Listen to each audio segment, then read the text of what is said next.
What is up, everybody? It is Alex from Heavy New York, calling from the quarantine zone again, and this time we got Kyle of Blacklite District. Thank you for your time today, man. Hey, I appreciate it, man, for sure. Yep, and we were talking before we started rolling the interview. It feels great to cross South Dakota off. We got 4 more states, and then we hit every single band in the United States, or hit every single state. So great to cross off South Dakota on the list. Dude, hell yeah, man. That is amazing, bro. And I can imagine too, because I'm sure there's not a lot of artists up here, at least making noise on a national level. So I can see how some of these states can be hard, Yeah. So if you know any bands in Delaware, Maine, North Dakota, or Hawaii, please send them our direction. We would love to interview them to check them all off the list. Sure, man. I might actually. We'll chat after for sure. So. Yeah, that'd be awesome. But you have the newest album out, You're Welcome, which came out July 17th. Do you just want to talk about like how the making of this record was, like what the thought process was in the songwriting and the recording, mixing, all that fun stuff?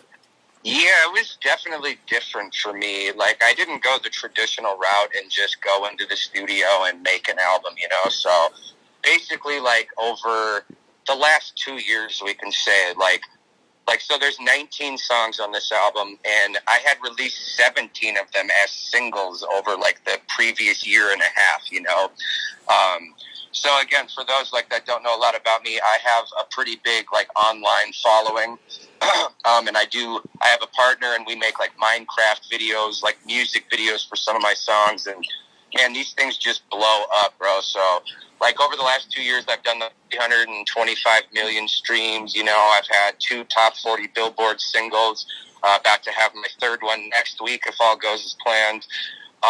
So yeah, man, it was really just I was really building on the algorithms of Spotify and YouTube, where releasing a new single every 6 to 8 weeks, and things like that can really just help, again, algorithm-wise, playlists Release Radar and Discover Weekly. It can really build those. So basically, after all these songs have been out, I took a few of the new ones and just compiled them in on the album, just to try it out, versus the traditional way of going in and making a whole album at one time. And it was pretty awesome, man, because the content continued to flow. New listeners were discovering the music. And I basically got to spend a year and a half promoting an album that didn't even come out until the end of the cycle. You know what I mean? So it was really cool, man. Yeah, it's really amazing because I always feel like that the way that an album is presented also adds to the context of the overall songs. Whether it's the way that you release singles or the way that you release the video first. I always feel like when an album being released, the release date is not just that important. It's everything building up to it as well. Oh, 100%, man. You literally hit it right on the head there. So that was kind of my point with this album is okay, all these songs, and there was probably, 6 or 7 of them that had done really well, in the millions of streams or tens of millions of streams, and things like that. I do things non-traditional in all aspects of my career, you know what I'm saying? So I run my own label called AK-19 Entertainment. That's where I put all my music through as Blacklite District, which is basically my stage name, and then I work with some other artists, but I have a team of people whether it's radio, just all sorts of stuff. So yeah, it's amazing, man, to be in this day and age when an artist like myself, literally from a tiny town in South Dakota, and half the time I'm out streaming 80% of the acts on the chart and things like that.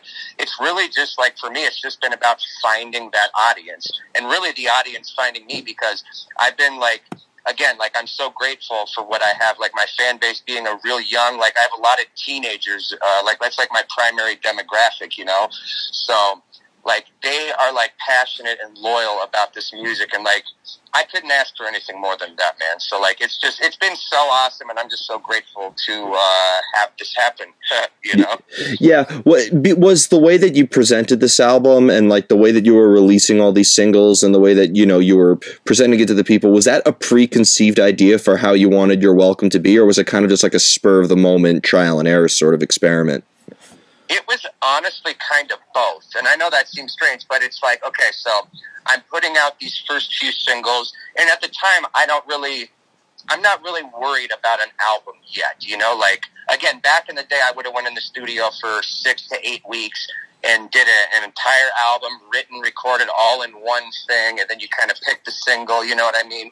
Whereas this way, it was more of like, okay, I got a song done that I felt like was a banger. It's like, all right, let's drop it right now, you know, or, you know, within a few weeks. So I dropped my single.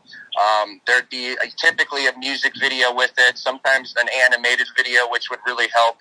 And then again, like the sense of keeping that going every 6 to 8 weeks, really just keeps the momentum going, you know? And so about, you know, 5, 6 singles going in, it was like, okay, all these songs are kind of like sonically the same, you know, like it's from like the same sessions and stuff. So that's kind of where it's like, okay, this could be cool to just keep the singles coming. And in the meantime, basically announce this album and say that, okay, this album is coming. But at the same time, you're getting new music every month, basically, you know. So it was kind of both in the sense of like, it wasn't specifically thought out that way from the beginning, but it basically happened organically after I had released so many songs, you know what I mean? Do you think that this added more context to the songs themselves as opposed to just doing the traditional, like, release 2 singles and then release everything on the same day? 100%, because, man, like, in today's world, again, like, with how short attention spans are, you know, you can really only work like one, like, okay, if you're going to radio, for example, you can really only work one song at a time, or, you know what I'm saying? So, like, that traditional way, whereas this way, so instead of just releasing 2 singles a few months before and then dropping the body of work, where nowadays, a lot of times, most of the songs in that body of work, they get overshadowed by, like, the singles and things like that, right? So, the way I look at it is, I got to pretty much promote most of the songs on this album as their own single in a way, you know what I mean? Not that they all went to radio or nothing like that, but again, whether it's animated videos, basically any playlists on Spotify, any type of promotion I can do. And this way I felt like the album itself got to be heard like more in depth and more focus on each individual track up until the release versus just 2 singles and hope the listeners listen to the whole album. Does that make sense? Definitely, you know what I mean? Definitely. And sure. It's kind of heartbreaking sometimes because every album, and I'm just going to say this, might be kind of a controversial statement, but like every single album, and I'm talking even the most classic albums, whether it's Back in Black or, you know, Physical Graffiti or even like bands like Linkin Park's Hybrid Theory, there's always one song that people can skip over. Always one. There's always like that, or like 2 or 3 forgotten songs that are never played live. They're never presented. They're not hits, whatever. And, you know, you can't expect everything to be a gem, but I think it was a good way to at least make everything on this album count. For sure. And then again, too, you know, it's like, just, again, I always go back, like this, you know, I go back to saying how different things are nowadays, you know? So one of the benefits of doing this for me is that putting out singles, you know, versus an album, I get to really see which songs kind of have that extra something, you know, where it's like, oh, this one might be the hit or whatever you want to call it, you know what I mean? So, like, earlier this year, I released this song called Falling, and it was literally just another track in the middle. There was one a month before, and there was one a month after. And for some reason, this song Falling, like, I just kept seeing, like, bigger stream numbers. Like, I would see growth. Like, you know, again, it's just like, wow, like, this song must have something, or people are really, like, leaning towards this one, right? So then I dropped the animated video actually on my birthday, June 9th, over the summer. And, bro, like, that video dropped that day. It got up to number 3 trending on YouTube for all genres, which is amazing. So there wasn't one music video in America that got more views than my animated video did that day, which is a big feat for me. You know what I'm saying? Yeah. And from there, the popularity of that on YouTube, the song went top 30 in 8 countries on Apple Music streaming, which again was like, damn, like, again, massive growth, right? That's chart positions all over the world. From there, the song blew up on TikTok. A bunch of big influencers with big followings on TikTok started making videos using the chorus of this song.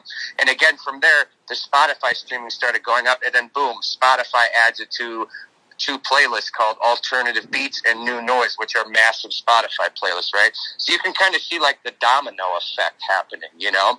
And from there, so again, it was like 20 million combined streams just between those two platforms in a very short amount of time. So boom, we take it to multiple formats at radio. I start at rock radio because that's where I have a history, right? Like I said before we went on, the song is number 42 this week. It's going to break the top 40 next week, which would be my official top 30 single. And then a few weeks ago, there's a hot AC / pop station on Sirius XM called The Pulse, right? And they played it and added it on there, and then boom, the song hits top 100 on the pop charts. So again, like just from kind of what I all said, you can almost see this like domino effect of the song just growing and growing. And bro, I'm almost 8 months into this song, and it's still peaking, like, which just blows my mind, man. Definitely one of my biggest songs to date, for sure. Yeah, I consider like Blacklite District's music. I don't know how much you appreciate this term, but like I call it almost kind of like experimental because there's elements of rock, there's elements of pop. Like I've always said that the future of music is just simply genreless, and I feel like, dude, 100%. Just sorry to interrupt, but just to interject real quick, because I am passionate about that, man. When I go into the studio, I have my own home studio. That's where I work on most of my music, you know. And my goal going in is never to be like, okay, I'm going to make a rock song or I'm going to make a rap track or whatever. It's like, look, with how you just said it, man, the future is genreless. I think when I go in, it's like, okay, I want to make the best song I can make regardless of what style it is. Because as you can see, like, again, especially with my fan base, and I was worried about that early on by, like, switching styles, doing that, but it really shows that good music is good music regardless of the style, so I think you're 100% right on that, man. Yeah, and it has to make trying new things and add a lot of flexibility to the songwriting process. Oh, for sure. Again, you know, it's like, again, I started in rock. You know, I had some success like 5-6 years ago at rock radio. Like my first top 40 single sold like 100,000 downloads. It was a pretty straight up rock track, right? And it's just like, again, for me, growing up on those classic albums, like you mentioned earlier, like Back in Black and Physical Graffiti, and I was, you know, I'm big into like Black Sabbath and Ozzy, Metallica, Guns N' Roses, all that kind of stuff. So I grew up like loving that. That's my world, right? But with where rock music is today, with like the Disturbs and Godsmack and 3 Days Grace and all that kind of stuff, to me, I felt like it, like in the last 20 years, there was no like evolution, like how you went from the 70s to the 80s and the 80s to the 90s and things like that. I feel like once we hit like the 2000s with like Linkin Park and Limp Bizkit and Korn and all that kind of the new metal stuff, right, as they call it, like there hasn't been so much of like I guess a revolution or like a next era where things kind of stay the same with the internet coming in. So again, the last thing I want to do, man, is go in. I feel like, honestly, if you're making a rock song with just guitar, bass, drums, and vocals, which is like the traditional, it's hard because you can't really set yourself apart from anything. You know what I mean? Like, well, just, I mean, you can, I guess, but you know what I'm saying, right? Where it's just like, yeah, to a degree, it's like harder to break outside the box, I guess. Well, to a degree, but I mean, like, I've always thought, and like, because, you know, I could tell if a song is a 70s rock, there's 80s rock, and then there's 90s rock with, you know, like the alternative style of bands like Third Eye Blind and Everclear. And then I think, you know, like a lot of days now, a lot of modern rock bands, my nickname for it is I call it octane rock, like bands like Fozzy, Skillet, 3 Days Grace. But then I think with a lot of bands that are coming days now, I mean, like Ghost is probably one of the leading rock bands. But then you have like a lot of bands that are kind of bringing back sort of like an old school style with bands like South of Eden. And South of Eden, Dirty Honey, who's doing really good. So I went on tour last year with a band called the Black Moods, and they kind of have that old school vibe. They're fucking awesome. I interviewed them during the beginning of the apocalypse. So. Oh really? Yeah. Oh yeah, dude. Shout out to those guys, man. It was an awesome tour. It was me, the Black Moods, and Adelita's Way. So yeah, Adelita's Way is great too. Like me growing up, like again, loving these classic artists. Like, bro, that was my style, man. Like, that was all I wanted to do. But about, like, 10 years ago, you know, when I was, like, really starting to get into this, like, it didn't seem like there was a spot for that back then, at least in the industry. Everyone told me, it was like, dude, it's a joke. You can't be playing this kind of music, you know? Like, it's done.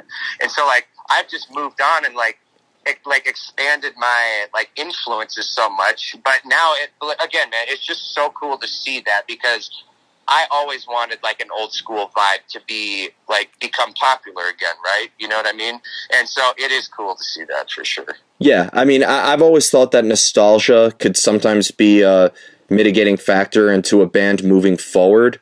Like I've like for a while I thought that maybe like, you know, playing in the same style, like, you know, the famous saying, to quote Rob Zombie, he's like, "Oh, let me guess what your favorite band is. The band you sound exactly alike." And so exactly. So I mean, I think there is something to be said for maybe a lack of originality, but I think in the end a good song is a good song. So who gives a crap if it's new or not? For sure. Yeah. I agree, man. I agree 100%. And that's kind of how it is with me personally. Like, you know, again, with this most recent album, You're Welcome, most of this album has a pop and rap leaning sound to it. There's a few heavy tracks on there, but for the most part, it's a lot of trap beats and 808 bass, you know? I thought of E-Town Concrete when I first heard it, in a way. Oh, yeah, for sure. And it's like, so that's kind of what I've been inspired by, but like in the last couple of months now, I'm always working on music, so I can say like my next album is in progress for sure. And man, like for the first time in years for me, man, it's like, dude, I'm so inspired to make heavy music, like legitimate rock music right now. So that's basically what I've been doing, like getting the guitar out, writing songs like I used to with the guitar instead of going in and programming something, you know? And just little things like that can give you a vibe, you know? And then again, with how much I do in the other, like other areas of music. So it's just awesome to like have that guitar rock foundation of a song and then be able to bring in some of these electronic elements on it, which a lot of people do nowadays, of course. But, you know, like for me, it's just, that's what satisfies me, at least personally, you know? And again, man, like how you said, like genreless moving forward into the future, I feel like even right now, like the rule books have been thrown out the window. Like you can pretty much do whatever you want, and we all have access now with technology, with YouTube and Spotify and all this stuff to reach a massive audience. You just got to find a way to get it there. You know what I mean? Definitely. And I also think original, like being an original, like is not an original concept anymore. So like I think like the whole idea of trying to be different or be original is almost kind of like it kind of shows when people try too hard to be different. So like I think in the end you just got to go with your gut feeling and do what you think is right. And if it resonates with people, great. If not, at least you're true to who you are. Dude, 100%, man. I couldn't agree more. And it's a shame, too, because there are so many acts out there today that I see that probably could be great artists, but some of them, you know, like, you can just... I always tell people that, like, especially in today's world, like, people can see right through something that's not genuine, you know? So you have to be real if you want to have that success, you know? I think that's a really important factor, absolutely. Has there ever been a time where maybe in the songwriting process that maybe lyrics in itself could help dictate the direction of the music? Because I thought, like, in the lyrics for You're Welcome, like, I thought, like, Over This or Go Home or Wishing Dead or even a track such as Moments, I was enjoying, like, you know, the different vibes in that. So is there a time where maybe like a concept or a story could help dictate the actual sound of the song? Absolutely, man. Like one thing I used to do, like it doesn't happen as much for me anymore, but I used to like write lyrics, like just basically like poetry, right? Like without any music, without any idea, just literally getting the thoughts and expressions out. And sometimes from there, you know, whether it's a song, I have like a song called Hard Pill to Swallow, which is like basically like about like my childhood and my parents and all the like bad shit basically that happened, you know, like the lyrics can definitely set the tone for the song for sure. Like I said, it doesn't happen as much anymore, but it still does. Like right now I'm again like picking up the guitar, like just like strumming ideas, and then I go on and I put drums to it, like again recording in my own home studio. And sometimes from there the opposite way too, like the sound of an instrumental track can almost dictate where my mind is going lyrically, right? You know what I'm saying? Mm-hmm. And that's like that, dude, that is like the ultimate creativity, and that's what I love about making music the most. Again, is like you can express yourself in so many different ways. It's awesome. Have you ever had like the best lyrics ever, but then they're always like one syllable over every arrangement of the song? Oh, dude, so many times, man. Like that is like, oh my god, yes. And again, I've noticed too, like as I just turned 30 years old, which some people don't think is too old. But, again, from starting out at such a young age, I was like 9, 10 years old playing my first shows.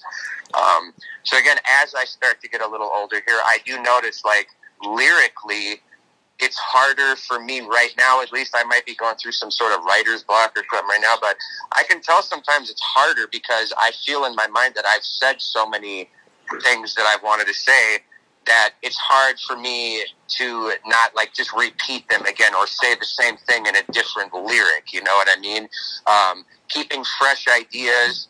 And I guess, like they say, like when you're a new artist, you're like struggling. That gives you something to fight for. Again, fortunately for me, I've done over 300 million streams in the last couple of years, and man, it's been an entire lifestyle change to me, man. Like it's incredible how an independent artist can have a full career, make a full-time living, and do all that stuff right from your own home nowadays.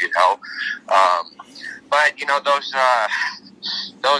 those skeletons are always in the closet, so to speak, and they'll definitely come out for sure. Yeah, of course. And like in order to get like inspired to write, when that creative energy comes, you almost need to be in a certain place in a certain time, or does inspiration sometimes happen like out of nowhere? It can be both for sure. Like that's a great question too, man.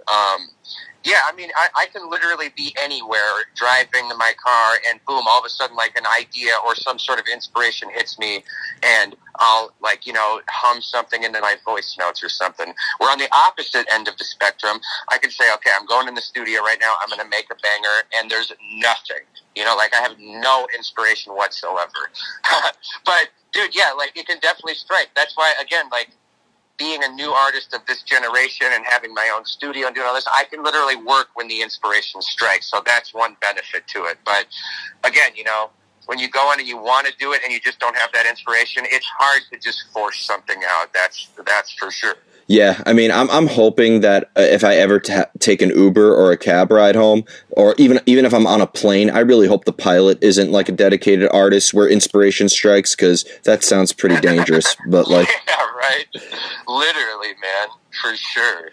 Yeah, and again, dude, like me being from South Dakota, I didn't grow up with a bunch of bands that were like hot nationally, and it's like, oh, there's this path to success, like. I feel like I had to basically create my own path there because I didn't grow up in some of these places where there's like scenes and, at least back in the day, there'd be like music scenes and people would go to all the local shows and stuff like that, So I never really had much of that. So like, again, that's why I guess, a lot of people consider me different and kind of my own thing, which I appreciate, but it's kind of because I was forced to do that. I had to find my own path to get where I wanted to go. And I'm one of these guys that, like, I don't take no for an answer, dude. Like, there was no way I was going to let this music stuff down. Now, look, I may not be an A-list celebrity. That's a fact. But to my audience, my 156,000 subscribers on YouTube, when I do my live streams, they look at this as a big deal. And I get to be like a celebrity basically to them. Or because I'm an actual character that we put in some of these Minecraft videos, So, like, in the world of Blacklite District and what I do, you know what I'm saying? Like, we have our hardcore fans, like our community, you know what I'm saying? Yeah. And the fans, like the support from these fans, like if you could see my DMs from these kids who, from everything from like, oh, you helped my depression or you saved my life. Like, bro, to me, that means almost more than anything because that's how I connected with the artists that I loved growing up. So even though everything's kind of different today, I still have that in the sense of like these fans are growing up with my music. It's a whole generation of these young kids who honestly, a lot of them probably wouldn't listen to any type of rock music if it wasn't for my stuff because of what I do in like the anime and all that kind of stuff, I feel like you're a gateway for people getting into heavier material and the other way around. I feel like you're the gateway for a total metal elitist who only listens to Cannibal Corpse to maybe like, progress into, more, for lack of better words, more mainstream material. Sure. Oh, absolutely. And I was that way too, man. Like, again, going back what I said, like growing up with like Sabbath and Ozzy, like, bro, I was like total metalhead. I was like against rap, against pop. Like, I didn't want nothing to do with it, But then again, as time goes, like, I just expanded my musical, like, influences, I guess, where I started hearing music that wasn't heavy, that was more hip-hop or pop or whatever the case is. And I could start to hear these songs for what they really are. And sometimes, again, man, when you open your mind, that is like the biggest thing you can do, because you can really hear. Again, instead of like long story short, basically how some people will say, no, I'm not going to like that because it's that style, right? Or it's like, if you really open your mind and listen, some of these songs are really good, and that's actually what's inspired me. That's why my album, like I said, all the like pop and rap leaning songs, because it really got to me, man. And I take inspiration wherever I can get it. You know what I mean? Yeah. So if that can happen to me, like, believe me, if we would have talked 10 years ago, I would have never been saying any of this. So yeah, man, it's cool to like what you said, like how you can almost lead someone gateway either direction, for sure. Yeah. Do you like to leave your music open? I'd imagine your music is open to interpretation, right? Despite you performing from like a very personal spot. For sure. Yeah, but I'd imagine, like, if a listener asks you, like, what is this song about, or where were you when you wrote this, you're not going to hesitate on explaining to them, because I've been having, like, not like a debate, but like a friendly discussion with people on, like, is saying something open to interpretation, is that almost kind of like just a cop-out for an artist to not explain their work? Oh, it's whatever you want it to be. Right. I mean, dude, it definitely can be. I mean, I try to be as open and honest with my fan base as I can, and I do get those questions, you know, whether it's, what is this song? On the flip side, though, how people will say, well, you can, you know, interpret this however you want. I can see, and I guess I've been there a few times where, you know, maybe something is like almost too personal, that maybe the reason you wrote it like is like almost too personal to explain, and that'll be the excuse of interpret it to how you want to hear it, right? But I mean, that's a tough one, because it can go either way. But I've been in both spots. Again, I try to stay as honest as I can, and I will tell people. But there are times when it's like, okay, maybe now is not the right time. But I always try my best. You know what I mean? Yeah. And again, it's not trying to be a cop out. Like I get like really. Like, okay, when I write a track or something, there's certain times, like, depending on the song, like, if it's, like, a really personal track or something, like, I'm almost, like, kind of, like, protective or, like, nervous about it. Like, even to let my wife hear something, like, I'm almost, like, like, you know what I mean? Like, I can't really explain it, but sometimes I get really nervous about it just because of what they're going to think or something right away when they hear the words and blah, blah, blah. You know what I'm saying? So it just depends, man. But that's a great question for sure. It's only your art until it's out in the world for people to experience. 100%, man. Yeah. And again, man, like an artist like me, again, being in a tiny little town in the Black Hills, I have my single Falling, which, by the way, I just got added to. There's this syndicated radio show called Scratch and Sniff, which is like the Friday night remix show. And so they are on over 61 markets, you know, LA, New York, Dallas, and they just added my single starting this weekend. I'll start getting my first spin. So, dude, it's just so cool to see, you know, to see the music actually grow and actually get, like, big radio play, about to hit the charts, like, all this kind of stuff, man. And, again, doing it independently, like, that's what I'm most proud of, you know? I don't have anyone telling me what kind of music I can or can't make. You know, I literally get to do what I want, make what I want. And in times, I feel like I get paid just to be me, because I'd be doing this shit anyway. You know what I'm saying? Like, if I had to have, like, a regular job, like, I'd be coming home and probably making music no matter what, you know? So, again, the fact that I'm able to, like, literally make a living, like, provide for my family, I get to go out, you know, in normal circumstances, get to go out and tour and meet fans. I do my live streams on YouTube. Bro, I am living the dream as far as that is concerned, for sure. That's all. I'm, like, totally grateful for it, man, seriously. That's awesome. And that led me to the final question. Just before we go, is there anything that you would like to promote in terms of other live stream performances or anything else? And again, thank you for your time. No, dude, I appreciate you having me on, and I actually hope you and I can chat again in a few months, because, like, this is, dude, listen, I do interviews all the time, like radio or whatever it is, and most of them are the simple, like, where'd you get your band name and this and that, and, dude, so I've actually really enjoyed talking to you, because you asked some, like, real shit that you really got to think about and explain, and I really appreciate that, so shout out to you, man. I really appreciate you having me on. Thank you, man. Basically, no, my single Falling is still out there, climbing the charts. You can find my music on Spotify, Apple Music, all the usual places. Follow me on Instagram. I'm at Blacklite District, Lite. And I will definitely be releasing new music before the year is up. So, yeah, just keep a watch out, and I appreciate it. Awesome, and I'm officially checking South Dakota off my list. Everybody, do it, baby. I'm proud. I'm proud that I get to represent South Dakota in many places, man.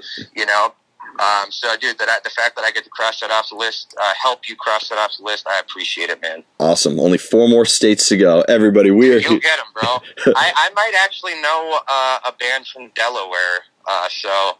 You should, you can hit me up or something, or have Tom hit me up. But maybe I can help you cross another one off. Yeah, bet you $10 that they're gonna say that they're from Baltimore, though. Probably, man. Oh my God. Everybody, we are here with Blacklite District. New single "Falling" is out. Check out the new album. You're welcome. This is Alex from Heavy New York. We will see you next time.